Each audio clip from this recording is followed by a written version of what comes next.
All right, guys. So today we're going to spend most of the time here going over the the exercises. I think we'll probably leave a few to do on Friday. I didn't get through all of them in the last class, so and I don't like things to be kind of off, out of sync with the two back-to-back classes. So we'll, presuming we get through everything that we got through last class, we'll probably, you know, finish a little short of being done with the review. But we'll go over enough, I think, that'll be helpful. And will help you to better understand things. Did you see number 7 was still on there? Yeah, I sent an email to everybody. Okay, I did. So just to clarify, right, just need to I need to update some dates on Brightface still. So the only things that are due today are homeworks, due this week are homework number 6, the reflection question number 6, and quiz number 6. All the number 7 stuff, that's next week, so don't worry about that, okay? So let me talk for a minute first, though, about why you might use an IDE argument and kind of what the general logic of the general kind of trajectory or rationale for thinking this way might be. Okay? Because I think sometimes when we think about arguments in these formal terms, which is helpful, I think, but when we tend to think about these in these formal terms, we kind of confuse the formality of the argumentation for, kind of the substance, and we don't really understand. It may be hard to understand why you would use this or what benefit there is from thinking about arguments in the sorts of ways that we've been talking about. So let me just give you a few things to think about. If you have a parent or a grandparent who has Alzheimer's, okay, and who requires a lot of care, whose well-being is dependent upon the care of other people, would you say that people in that kind of situation in general have a kind of obligation to care for those individuals? And the obligation would probably attach most strongly to children or other family members or healthcare professionals who are helping to care for. Okay. Do we generally recognize obligations to care for and to treat children in certain sorts of ways that we wouldn't necessarily care for or treat other people in the same sorts of ways? Yes. So do very young children generate, you might say, obligations on our behalf that might not be true for older people? Why do we have special obligations to children? Say like 2-3-year-old children or younger. They don't know, they don't understand. They don't know, they don't understand. Can they live independently? No, so they're dependent upon us. So are there some similarities between at least the reasons for obligations to the young children and the the elderly adults with Alzheimer's that are rooted in their kind of dependency? Does that make sense to say? Okay. Do we generally think that we have obligations to, we'll just restrict it so that we don't get into a tangential discussion that I don't really feel like getting into right now. Do we have obligations to care for domestic animals, like our cats and our dogs, in certain ways? If I were to just chain my dog outside all day, leave him out in the heat, leave him out in the rain, if I didn't feed him, if I didn't give him water, right? I'd be engaging in actions that almost anybody with a reasonable moral sense would probably say are immoral. right? Because my dog, for his well-being, is dependent upon me, right? So, does it make sense to say that dependency generates moral obligations? Okay. So, what's an issue if we take those as cases, right? What's an issue that is somewhat, well, maybe not somewhat, that is very controversial, about which that kind of judgment about dependency and the obligations that get generated, what's another case that's more controversial that those kinds of judgments might be used to think about? Abortion. Yeah. Okay. So I'm not gonna go ahead and make a full argument here, and I'm not necessarily suggesting that I think this would be a good argument or the most persuasive argument. I'm also not saying that I don't think there's something persuasive about it. I don't really want us to talk about abortion, at least today. But, right, those would be, sorry, went through puberty there for a second. Those would be reasonable kinds of cases to point to in talking about the moral relevance of dependency in terms of the obligations that we have to various forms of life. Okay? That could be used to help us to think about abortion. Right? So when we use an IDE argument, what we're doing is, if we're uncertain about one issue, right, we look at a range of other issues that have some broad similarities in relevant respects, and we look at what judgments we might make about those issues. And so on the basis of what we say about these things that we have fairly concrete intuitions about, we generate a principle to help us to understand how we might respond to this other thing about which there's a little less certainty and a little less clarity. Okay? So that's how and why we might focus on or use IBE arguments. Okay, so let's look at 11b. Okay. And we'll do at least the first 3 or 4 of these. Let's see, how many of these did we do? Well, I'm looking at what we did in the last class. We did 3 of them. We did the first 3, and then we did 11Bs, 12A rather. So let's at least try to get those done, and if we need to do more on Friday, we can, okay? And I'm not going to write all of these on the board, but I will write this first one on the board just to be clear about what's going on. So in any IBE, what do we have? How many parts of an IBE are there? 3? 4. How many sub-arguments are there? 2. 2. Okay, so what do we have first? What's the first argument, the first sub-argument called? Principle. Okay, what are we doing to the principle? Do we have the principle yet? Do we have the, what do you mean? Do we have a principle that we're working with yet? And the first one? In the first sub-argument, do we yet have a principle? No. No. So we're trying to justify a principle. So it's the principle justification sub-argument. Okay? And then the second part, right, is the principle application sub-argument. I'm just going to abbreviate them because if I wrote them all out on the board, it's going to take too much time. Okay? So let's look at number 1. And I think I'm going to guess, I know in my online class I've gotten some emails from students who have been confused by these assignments, and they found this a little challenging. I think once we go through 1 or 2 or 3 of these, it'll be much clearer how these arguments work.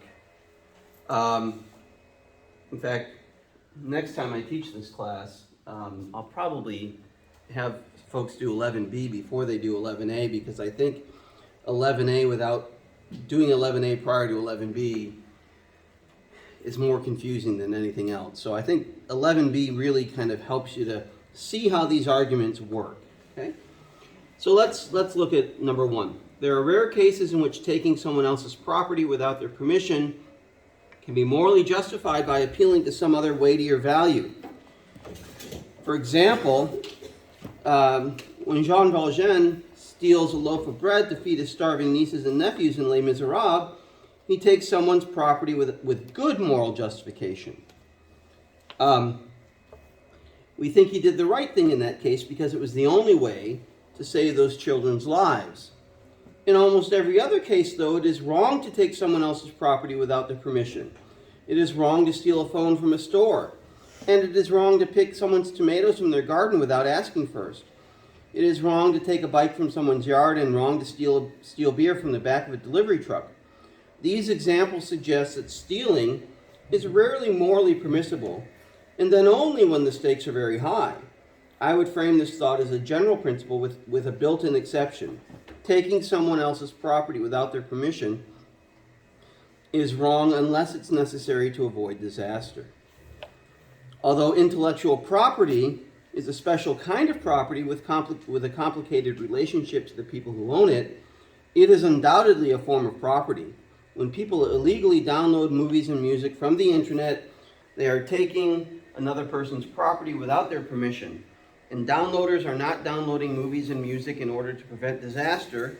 They're doing it because they want to consume entertainment for free. This is the argument that has persuaded me that illegally downloading music and movies is morally wrong. Okay, so what's the first, what are we going to do in the first premise of the principal justification subargument? What do we do there?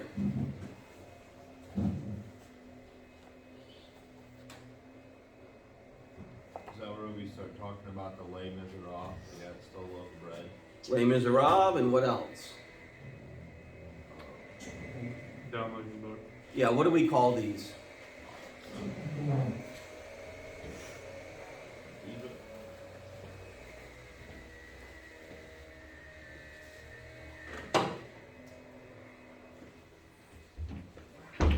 Well, not the downloading book stuff.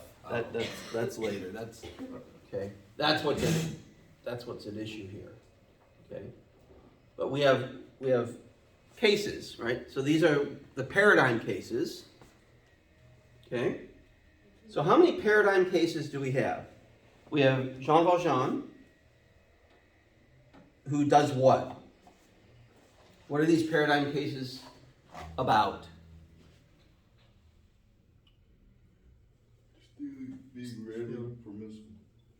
Yeah, taking someone's property. Okay, so Jean Valjean, is his taking of property permissible or not? Yes. Yes. Okay. How many other cases do we have? Stealing the phone. Okay. What else? Downloading music illegally. In the first paragraph. That's what we're talking about as being kind of the, Okay. that's at issue. That's intellectual property. Okay, so this argument is an argument about the permissibility of downloading intellectual property, like movies, music, possibly books, although there is no mention here actually of books. Okay. And so we're going to come to a judgment about stealing intellectual property, okay, based upon the principle that we derive from the other cases that include Jean Valjean, stealing a phone from a store, stealing beer off the back of a truck, taking tomatoes from somebody's garden, and there's one other that I'm not thinking of. What is it? Beer, tomatoes, Bread. a bike. You know, yeah, that's what. Yeah. So these four cases, what are they? Permissible or impermissible? Impermissible. Okay. Now, if you're writing this out, you want to do it more fully. I'm trying to save some space and save some time. Okay. So these are paradigm cases. We just briefly described the paradigm cases in this first premise, and we indicate what moral status attaches to each of those cases, right? In some instances, the paradigm cases will all have the same moral status.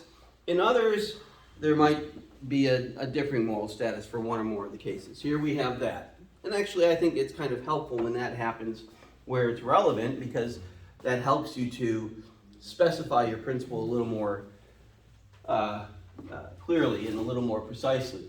Okay, in the second premise, what are we doing? In the principle justification subargument, what are we doing in the second premise? Saying when it's only, okay, only permissible, if, it said if certain circumstances arise. Okay, so we have 5 cases here, 4 in which it's that taking someone's property is impermissible, 1 in which it would be permissible. So Okay. if the stakes are high, not very high. Okay, so in doing that, what are we trying to do? We're looking at these 5 cases for guideline, for some kind of guideline, right? So we have to find some way to kind of account for our moral judgments about these 5 cases. Okay. So if you have 4 where something is impermissible and 1 where it's permissible, and we're talking about stealing, what does this provide us with? Moral justification. Well, a moral, Or judgment. Moral judgment. well, so we have the same moral judgment for these, but we have a different one for this one. So what do we want, what is the relevance of including this one? It shows where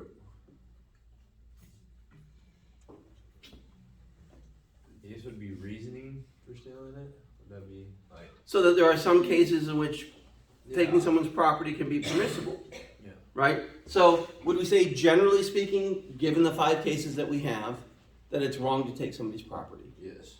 But there are sometimes exceptions. Yes. Okay, what's the exception? Doing- I mean, other than the specific case, what makes that case exceptional? I don't know. You do He's it for the doing right reason. What is the right reason here? Stealing it to feed his family. Okay. Yeah, in the text, right, it says that he takes Jean Valjean takes someone's property with good moral justification. Okay. What is that? It was the only way to save his starving nieces and nephews. Okay. And then we have the 4 other cases and kind of an interpretation. These examples suggest that stealing is rarely morally permissible, and then only when the stakes are very high. Okay? So that's your explanation. What we're doing here is we're going to provide an explanation of the best explanation of the cases. So we could say something like, stealing is morally wrong. What? But there are certain cases that are morally permissible. We want to specify what those are. Unless it is to avoid disaster. Yeah. So, sorry, should have done this. The best explanation of these cases is that stealing is morally wrong unless, Brooke, say it again. It is to avoid disaster. Yeah, unless it's necessary to avoid disaster. Okay? So the second premise in the principal justification subargument is trying to provide an explanation of the judgments that we've come to in that first premise about the cases at hand, right? Because the idea is that there should be something that holds our judgments about these cases together. A way of explaining the judgments that we have about all of these cases. And if there's a case or cases amongst the paradigm cases in which there's a divergent judgment, we need to have an explanation that helps to explain that, okay? So, right, then our principle is basically we're just gonna repeat the best explanation premise. Stealing is morally wrong unless blah, blah, blah, okay? Does that make sense? Okay, Yes. so what are we doing for the first premise of the principal application sub-argument?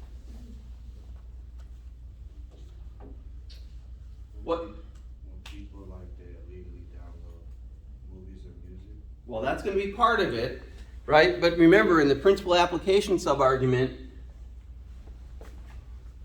we don't necessarily have to ignore this stuff, right? But we've done this work here to get our principle, right? That's the point of this first sub-argument, is to get the principle. The application sub-argument is simply gonna be an argument from principle. So in an argument from principle, what's your first premise always going to be?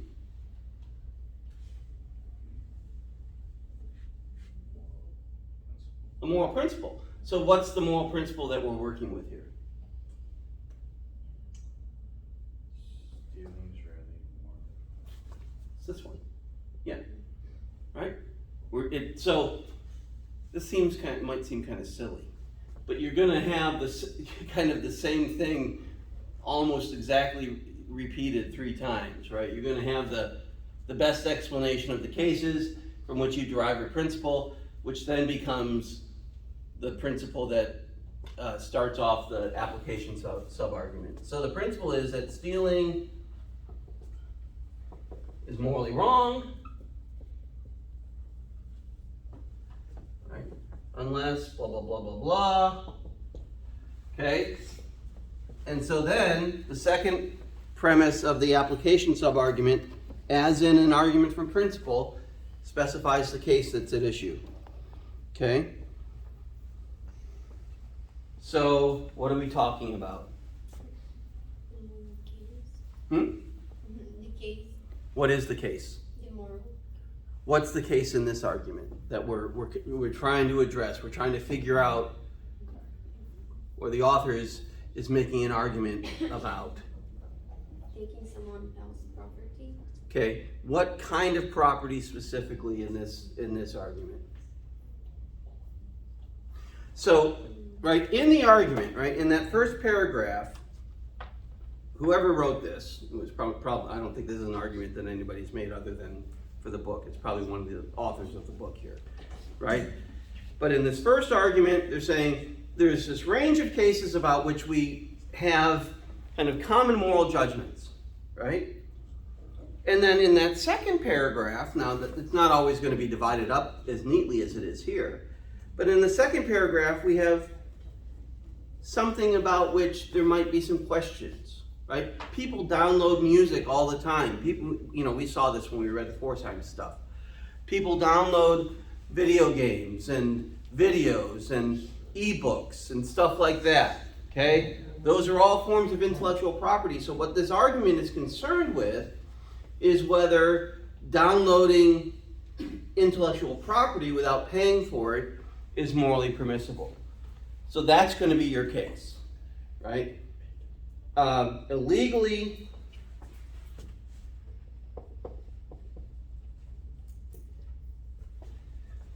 downloading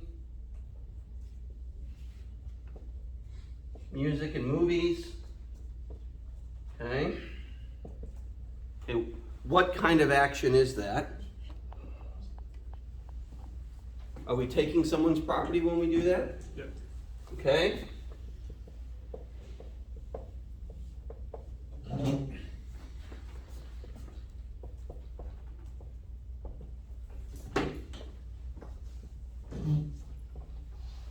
Okay, so we're not done.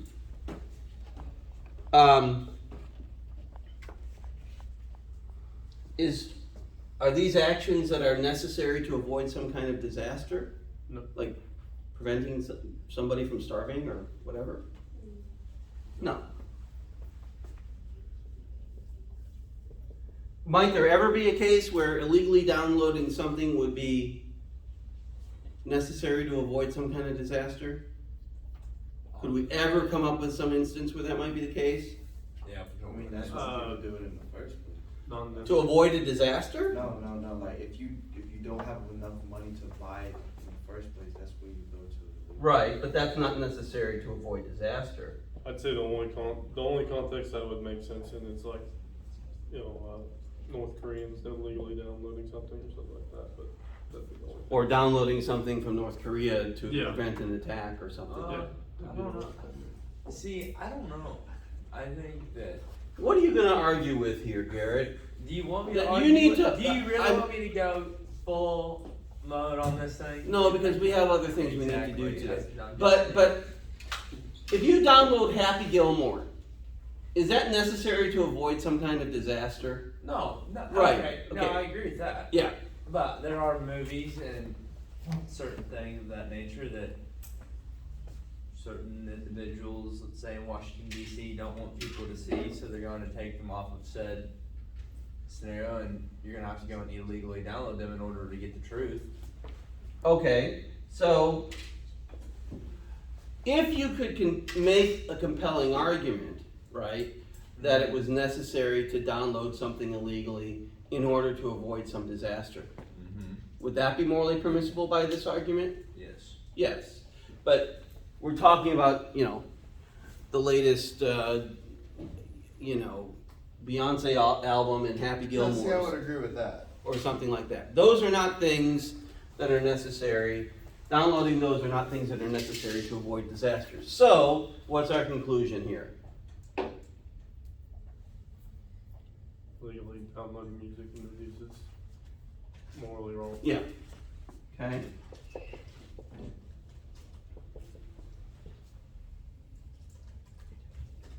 Man, there's a lot to that. Hmm. There's a lot to these. Yeah. And see, like, I didn't even get this far on because I couldn't understand it. I was having trouble understanding it. Okay. You want me to give you guys until Friday to turn these in? Yes. Okay. I did return mine in, but You can turn it in again. You can always upload another file. I'll just look at the. Yeah. If you upload a second file, I just look at the most recent file that you uploaded. So I'll give you to Friday. I'll email you guys and everybody else. Okay. I wasn't going to grade it before the weekend anyway, so it's no skin off my nose. And I do know that. I think these arguments are confusing because of the two parts. They're not as complicated as they seem. Okay? So I think if we, how are we doing for time? 11, 20, 10, 28. Okay, we're running a little behind, but that's okay. We do a few more, I think that'll help. Okay? So let's look at number 2. Okay, actually this one's, they kind of start off with one that's a little more challenging than some of the ones that follow. Number 2, aggression against the property or person of another is always wrong. This follows from practical commitments that all reasonable people share. If I want money, it's wrong for me to mug you. Why? Because mugging is a form of aggression. If I want my fields planted, it is wrong for me to enslave you and force you to do it. Why? Because slavery is a form of aggression. If I've had a bad day at work and need to blow off some steam, it is wrong for me to smash the windows of your car. Why? Because destroying your property is a form of aggression. If I don't like you, it is wrong for me to punch you in the nose. Why? Because punching you is a form of aggression. Aggression is always wrong. But sometimes the form aggression takes, is subtle. Paying your taxes, for example, might not feel in the moment as if you are the victim of aggression. But you are. Imagine what would happen if you did not pay your taxes. Eventually, the government would show up with their guns and throw you in prison. That obviously is a form of aggression. Since taxation is a form of aggression and aggression is always wrong, taxation is always wrong. Okay, so let's back up for 1 second. We should have done this with the first one. We eventually did, but I don't think it was sufficiently clear from the start. What is the issue here? What is the question that the person who made this argument is trying to address? whether taxation is morally acceptable. Okay, whether or not taxation is morally acceptable, okay? And what's his conclusion? That is not. That it's not. Okay. So we're going to have paradigm cases in the justification sub-argument that have nothing to do with taxation, from which we derive a principle, and then we use that principle in the application sub-argument and apply it to the case of taxation to arrive at that conclusion, or that's what this person has done. Okay? So what are the paradigm cases here? Where are the paradigm cases, and how many are there? There are multiple ones. Yep. What are they? How do we know where they are? They're easy to see in this argument. They're numbered. There are 4, and they all have bullet points by them, right? Okay? So, what are they? What's the first one? Has to do with what? Mugging. Mugging. Second one? Breaking a window. Well, that's the third one. Slavery. Slavery. Okay? So, mugging, slavery, breaking a window to blow off steam, and punching someone in the nose. Okay? Because I don't like you. All right. So, do we have any differing judgments there about those cases? Or is the judgment the same for all of those cases? Judgment's the same, right? Mugging, slavery, smashing the windows of someone's car, and punching people in the nose, all of these things are wrong. Okay, so they're all wrong. What's the explanation that the author of this argument uses to explain why they're wrong? Because they're forms of aggression, and what are we going to say about aggression? Aggression is always wrong. So aggression is always wrong. Okay. So we're just going to repeat that as the principle, right? Aggression is always wrong. Now let me ask you this question. Might we have reason to take issue with that premise? With that principle? Yep. That aggression is always wrong? Yeah. What are some examples of instances where aggression is not wrong? Football game. A football game, right? Lots of, yeah. If you were like defending yourself. Okay, so if you have to use aggression in self-defense. It does say against the property or person of another. It doesn't it specifies a little bit. Where? I believe, I don't know. It's the first sentence, I think. Or it's, first sentence. Oh, yeah, right, okay. But Against then it property. also says aggression is always So, wrong. like, if period. your aggression, Right, but in a football game, isn't aggression against a person? Yeah. And if you're acting in self-defense, your aggression is against a person. Okay? Could be against somebody's property, right? You want to deter them from doing something to you, so you use your bazooka to blow up their car so you don't have to kill them. String cage. I don't know. I don't carry around a bazooka, so I wouldn't really know. But anyway, okay. So if we were going to analyze this argument more fully, we might take some issue with the principle that has been arrived at here. But nonetheless, we can still lay out the argument even if we disagree with the principle, right? So in the application sub-argument, we're going to use that principle that aggression is always wrong. What are we going to say descriptively about taxation as the case? It's a form of aggression. It's a form of aggression. So if that's the case, then taxation is always wrong. Okay? Okay? That one, I don't know. That one's a little simpler in some ways, or easier, I think. That would have been a better one to start off with, I think, in the exercises. All right, let's do number 3. Okay? People have a prima facie right to own guns. We can see this by examining some cases everyone on the political spectrum could agree on. Suppose you were attacked in a dark alley and had a choice. You could urinate on yourself, expecting that your attacker would be so disgusted he will leave you alone, or you could fight back, punching him in the nose so that he runs away in pain. Surely you have a right to choose the latter, more dignified option, even if the pants peeing option were equally effective.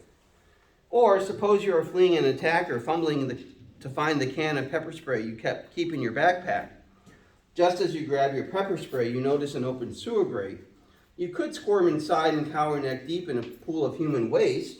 Your pursuer would not find you. Or you could stand your ground and use the pepper spray to defend yourself. Surely you have the right to choose the pepper spray option. These cases show us something important. People have a prima facie right to defend themselves in a dignified rather than undignified way. In some cases, guns will provide the only dignified means of self-defense. People therefore have the right to defend themselves with guns. Okay, so what's the issue that this argument is about? Whether or not we have what? The right to defend ourselves with guns. With the right to defend ourselves with guns. Okay, what are the paradigm cases? The pepper spray case of that. Or running into a sewer. Okay, so if you're, we have the right to do what rather than run into a sewer? Use pepper spray. Okay, so we have the right to use pepper spray rather than running into a sewer. We have the right to do what else? Punch him in the nose instead of peeing your pants. Okay, punch somebody in the face instead of peeing ourselves. Okay? Okay. What does he suggest? This is Dan Demetriou, the guy, the philosopher who made this argument. What does he suggest is the best explanation of why we can use pepper spray or punch somebody in the nose rather than jumping into a sewer with waste or peeing ourselves? What's the best explanation? It's more dignified. It's more dignified. Okay? So the best explanation of those cases is that we have a prima facie right to defend ourselves in a dignified manner. Okay, so that's your principle then. So people have a prima facie right to defend themselves in a dignified manner.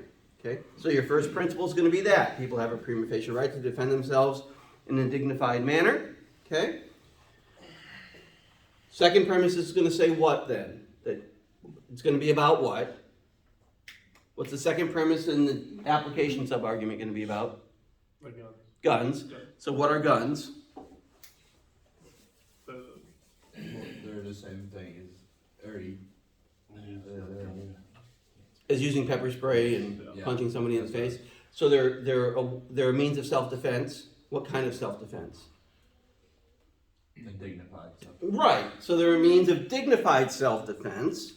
Right. So the argument turns on that. Right. The right to defend ourselves in a way that's dignified, where we're not having to, put ourselves in situations that are going to be shameful or embarrassing or something like that, where it's the ability to maintain your dignity that's really at issue here. That's what justifies those other actions. That's what justifies the use of guns. So people have a prima facie right to defend themselves with guns. Okay, let's look at 12, what was it, A. Okay, so one of the ways in which we can criticize an IBE argument is to take issue with the principle that's derived from the paradigm cases, right? So if the principle doesn't provide a good explanation or the best explanation of the paradigm cases, then we probably want to come up with a better principle. We want principles that best explain the paradigm cases, okay? So in number 1 in 12a, we have two cases. Inga and Leonard are a man and a woman who are in love and want to get married. Eventually, they want to have kids. They're also atheists, who do not believe in any God or gods. They should be allowed to get a civil marriage license. Okay, does that seem like a reasonable judgment? Okay. Peter and Brenda have each been married and divorced 3 times. They have recently fallen in love and want to get married. They do not plan to have children. All of their friends and relatives think that marriage would be a bad idea because they haven't known each other very long. Still, Peter and Brenda should be allowed to get a civil marriage license. Okay, whatever we might think about whether it would be a good idea, prudent, whatever, in their best interest for Peter and Brenda to get married, should they be allowed to get a marriage license? Yeah, I think most people would probably agree with that. So the principle that's derived from these two judgments is that civil marriage should be allowed only for adult heterosexual couples. Okay, so the suggestion here is that if we're taking these cases, that's not the best principle that we might be able to derive here. What would be a better principle that we could derive from these two cases? Civil marriage license should only be allowed for people who qualify, adult couples qualify for. Qualified how? I don't know. Consenting adults too. Consenting adults? Okay, so Gotcha. marriage, civil marriage licenses should be allowed for any consenting adults? Let me ask this question. Is the fact that Inga and Leonard and Peter and Brenda are heterosexual couples something that has anything to do with why somebody might oppose either of those two couples in getting married? Why might some people think negatively about Inga and Leonard? Not everybody, not even most people. And even people who would think negatively about them might argue they should still be able to get married. But what is it about Inga and Leonard that a lot of people, at least in some parts, say of the United States and other parts of the world, would find problematic? They're atheists. They're atheists. Okay? What is it that we might find problematic, even if it's not a reason to restrict their ability to get married, about Peter and Brenda? They've been married 3 times apiece already. Okay. So apparently, even the third time's not the charm for Peter and Brenda, right? Okay. Right. Those are the things that are, it's not that they're heterosexual, right? That is really interesting about the paradigm cases. It's that we have one where we have a couple in which both are atheists, and then the other we have a couple that where both partners have been married multiple times. Okay? It's probably the case that a stronger principle is going to focus on that sort of thing and say something like civil marriage should be allowed regardless of religious affiliation or prior marital status, or civil marriage, access to civil marriage should not be restricted because of religious affiliation or marital status. Right? This might have been strengthened if we used another case, maybe one in which you had a heterosexual couple, right? Maybe they're an interracial couple. So if you had, John and Peter are an interracial couple, and interracial, both men, and they want to get married.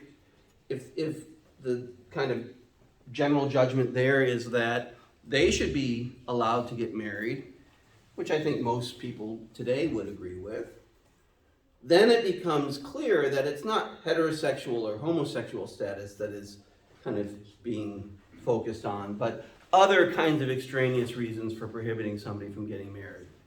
Okay? So we want to incorporate into the principle the inclusion of people who might share that status. Let's stop there, okay? We'll stop there and we'll pick it up on Friday. We can go back to A later if we need to, okay? But I'm afraid if we try to do the next one, we're just going to run out of time, and I don't want to get to the point where I'm just speed talking at the end of class. Okay?